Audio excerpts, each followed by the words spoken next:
વરિયાળી આપણે વાઢી નાખી છે અને વરિયાળી વાઢ્યા પછી પાથરા કઈ રીતના આપણે ભેગા કરવા એ બધું જાણીએ, જેથી કરીને કલર પણ સારો રહે ને. તો અમે કઈ રીતના વરિયાળી વાઢ્યા પછી પાથરા ભેગા કરીએ છે એ આપણે જાણીએ.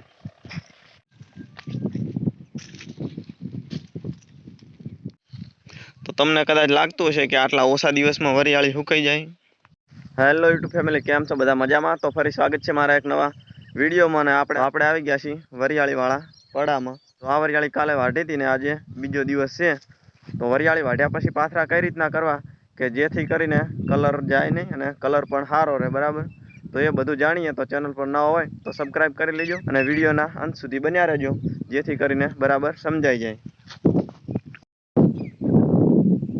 વરિયાળી આપણે કાલે વાઢી નાખી હતી અને વરિયાળીના પાથરા કઈ રીતના ભેગા કરવા કે જેથી કરીને વરિયાળીનો કલર પણ સારો રહે, સુકાઈ પણ બરાબર જાય અને હલરમાં થેસરમાં બરાબર નીકળે.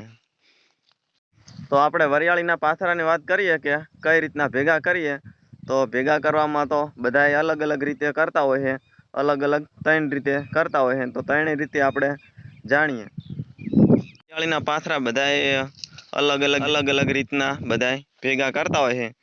તો એક રીતે એમાંથી આપણે જાણીએ તો અમુક લોકો જે આપણે ધાણાને જે પાથરા હોય, જે પાથરા ઊભા કરી નાખે, બરાબર, જે આ મુરાડા ઉપર અને વરિયાળી હેઠે, બરાબર, એ રીતના આપણે ઓઘા કરી નાખતા હોય છે. જે નાના નાના જે ફરતે ચક્કર ગોઠવી દે ને એ રીતના ઊભા કરી દેતા હોય છે. તો એ રીતે કરીએ તો વરિયાળી સુકાવામાં 10 થી 12 દિવસ કે એવા લાગી જાય, બરાબર. એ રીતે કરીએ તો પણ 1-2 દિવસ તો એમની મતે પડ્યા રાખવા પડે, કેમ કે વરિયાળી લીલી હોય અને લીલી હોય એટલે એનો ભેજ હોય, એટલે જો ડાયરેક્ટ ઊભા કરી દઈએ તો વરિયાળી લીલી હોય, ભેજ હોય એટલે બફારો મારી જાય, બરાબર, બાફ વળી જાય એટલે કાળું થઈ જાય, એટલે વરિયાળીનો દાણો બરાબર થાય નહીં. એટલે એ રીતે કરીએ તો 1-2 દી તો પડ્યા રાખવા પડે. 1-2 દી પાથરા પડીને 1-2 દી પાથરા પડ્યા રાખીને પછી આપણે ઊંધા વાળવાના હોય, જે ઊભા કરીએ આપણે, જે ધાણાના કરતા હોય, ધાણાના જે આપણે વઘા કરીએ છે એ રીતે, બરાબર. તો એ રીતે પણ આપણે કરતા હોય છે, મતલબ કે આપણે જે ધાણાના પાથરા ઊભા કરીએ છે ઊંધા, બરાબર, એ રીતના. તો એ રીતના પણ કરતા હોય છે. તો હવે આપણે બીજી રીતના જાણીએ કે બીજી રીતે વરિયાળીના પાથરા કઈ રીતે ભેગા કરે છે. બીજી રીતમાં તો એવું છે કે જો ઓછી વરિયાળી હોય તો વરિયાળી વાઢ્યા પછી 1-2 દી પાથરા પડ્યા રહેવા દેવાના, જેથી કરીને જે ભેજ હોય એ સુકાઈ જાય. એટલે જો ડાયરેક્ટ કરી દેવી, જો ડાયરેક્ટ ભેગા કરી દેવી તો વરિયાળી લીલી હોય ને ભેજ વધારે હોય એટલે બાફ મારી જાય, બરાબર, કાળી પડી જાય.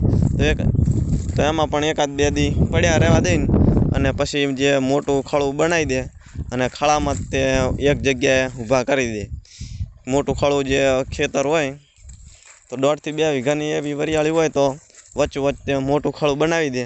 આપણે કીધું એ પ્રમાણે હમણાં ધાણામાં જે ઊભા કરતા હતા એવી રીતે એક જગ્યાએ થોડુંક ભેગું કરી નાખે, એવી રીતના ઊભું કરી નાખે એટલે હલરમાં બહુ માણસોની જરૂર ના પડે ને કલર પણ સારો રહે. અને એ રીતે કરીએ તો આપણે 10 થી 12 દિવસ સુકાવા દેવું પડે. એ રીતે કરે તો વરિયાળીનો દાણો પણ સારો રહે, કલરમાં સારો રહે, બરાબર, કલર સારો રહે. તો હમણાં આપણે વાત કરી એ પ્રમાણે બધા અલગ અલગ રીતે વરિયાળીના પાથરા ભેગા કરતા હોય છે. તો હવે આપણે જાણીએ કે અમે કઈ રીતના પાથરા ભેગા કરીએ છીએ, બરાબર. તો જેથી કરીને સુકાઈ જાય, બરાબર, અને હલરમાં પણ નીકળી જાય અને કલરમાં પણ સારી રહે, કલરમાં પણ વરિયાળી સારી રહે. તો અમે કઈ રીતના વાઢ્યા પછી પાથરા ભેગા કરીએ છીએ કે શું કરીએ એ બધું જાણીએ. તો આપણે વરિયાળી વાઢ્યા પછી છે ને ફક્ત 4 દિવસ જ તે આપણે આ પાથરાને સુકાવા દેવાના, બરાબર. 4 દિવસ એટલે આપણે વાઢ્યા એ દિવસ પણ આપણે ગણી લેવાનો. જો વાઢ્યો હોય, જો કે અમે બધી વરિયાળી વાઢીએ છીએ એ બધી વરિયાળી બપોર સુધીમાં તે વાઢી નાખીએ. 5 વીઘાની હોય કે 10 વીઘાની હોય, એક જ દિવસે ગમે એટલી વરિયાળી હોય તો એ પ્રમાણે મજૂર કરીને એક જ દિવસે વરિયાળી વાઢી નાખવાની.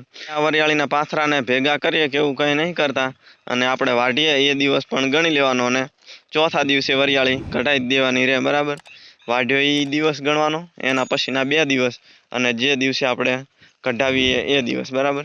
એટલે ફાઇનલી આપણે 4 દિવસ અને સુકાવા દઈએ છીએ. એટલે કે ચોથા દિવસે તો વરિયાળી કઢાવી જ લઈએ છીએ અને અમુક કદાચ વધીને રાખે તો 5મા દિવસ તો ફાઇનલ કઢાવી જ દે છે. જો કે પાંચમા દિવસે તો ફાઇનલ કઢાવી જ દે. જો કે 4 દિવસમાં જ અમે તો કઢાવી જ નાખીએ. આ વરિયાળી પણ આપણે 4 દિવસે ધુકાવા દેવાની છે. આપણે વાઢીએ વરિયાળી એ દિવસ પણ ગણી લઈએ તો 4 દિવસ જ તે આ વરિયાળીને આપણે હુકાવા દઈએ. તો આપણે છે ને વાઢ્યા પછી ચોથા દિવસે જ તે આપણે વરિયાળી કઢાવી દઈએ, જેથી કરીને કલરમાં પણ સારી રહે. અને જો કે વરિયાળી ચોથા દિવસે તો હુકાઈ જ જાય છે. જો કે માપના આપણે પાથરા કરીએ ને એટલે ચોથા દિવસે તો હલરમાં નીકળે એવી થઈ જાય છે. અને આપણે કઢાવી પણ લેવી છે. અમુક કહેતા હોય કે વધારે રાખવી પડે ને, તો એવું કંઈ છે નહીં.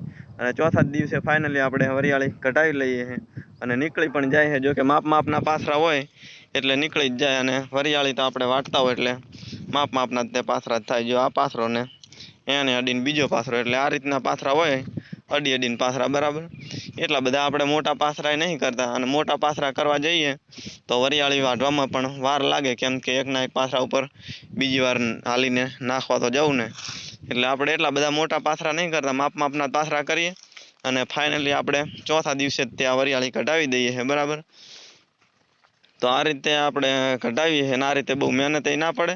અને બીજા જે અમુક ઓઘાની રીતના કરીએ તો એમાં મહેનત પણ વધી જાય અને વરિયાળી ખરવાની પણ શક્યતા રહે. જો કે ઓઘા કરે આમ એટલે વરિયાળી ખરવાની પણ શક્યતા રહે. અને એ રીતના આપણે ઓઘા કરીએ તો 1-2 દી તો આપણે પડ્યા જ રાખવા પડે, કેમ કે વરિયાળીમાં ભેજ હોય એટલે ઓફ મારે, એટલે બફારો મારે એટલે વરિયાળી થોડી શ્યામ પડી જાય. જો ડાયરેક્ટ આપણે વાઢ્યા પછી તરત જ જે ઓઘા કરી નાખીએ તો થોડી શ્યામ પડવાની શક્યતા રહે, બરાબર. તો આપણે ઓઘા કરીએ, ઊભા કરીએ આપણે તો પાથરાને આપણે ઊભા કરીએ તો પણ આપણે 1-2 દી તો તપવા જ દેવું પડે. તો આપણે એ રીતનું કંઈ કરતા હે નહીં. અને ફાઇનલી આ પાથરાને છે ને હલાવવાના જ નહીં, આમને આમ જ પડ્યા રાખવાના. અને હલર આવે એટલે ચોથા દિવસે ફાઇનલી કઢાવી જ દેવાનું. અને વરિયાળી જો કે હલરમાં નીકળી પણ જાય છે. અને મતલબ કે ચોથા દિવસે જ તે પાથરા સુકાઈ જાય છે, બરાબર. એટલે આપણે ફાઇનલી ચોથા દિવસે જ તે આ વરિયાળી કઢાવી દઈએ છીએ. અને બીજી રીતે કરવામાં થોડી ઘણી મહેનત વધારે થાય અને વરિયાળી થોડી ઘણી ખરવાની પણ શક્યતા રહે. જો કે એટલી બધી વરિયાળી ખરે નહીં, પણ થોડી ઘણી ખરવાની શક્યતા રહે. એટલે આપણે એવું કંઈ કરતા નહીં ને આ રીતે તે ડાયરેક્ટ તે ચોથા દિવસે કઢાવી નાખીએ, બરાબર. આ રીતે કરવાથી મહેનત પણ ઓછી થાય. અને જો કે ચોથા દિવસે વરિયાળી સુકાઈ પણ જાય છે. જો કે આ માપના પાથરા હોય ને એટલે સુકાઈ જ જાય. અને આપણે વરિયાળીના પાથરા તો જો કે માપના જ થાય. આ રીતે તો જો એક પાથરો હોય તો પાછો એક બીજો અહીં અડીને, એટલે આ રીતના બધા પાથરા છે. જુઓ તો આ વરિયાળી આપણે ફાઇનલી ચોથા દિવસે કઢાવી જ લેવાની છે. તો વરિયાળીના પાથરા કઈ રીતના ભેગા કરીએ એ આપણે વિડીયોમાં આગળ વાત કરી.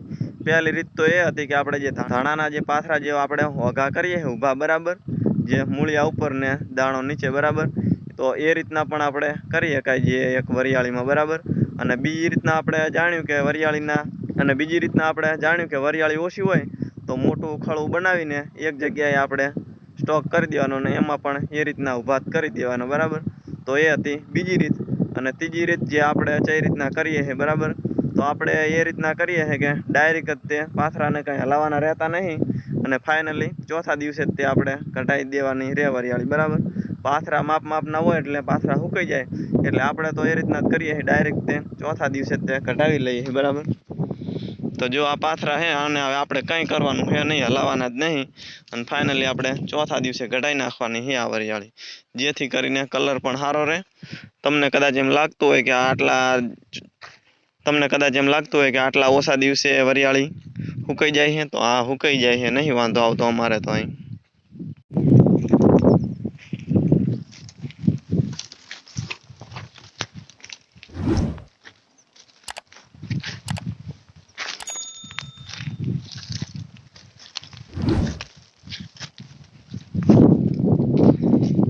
તો ચાલો આ રીતના કંઈક વાત હતી કે વરિયાળીના પાથરા કઈ રીતના ભેગા કરવા જેથી કરીને કલર પણ સારો રહે ને હલરમાં પણ નીકળી જાય, બરાબર.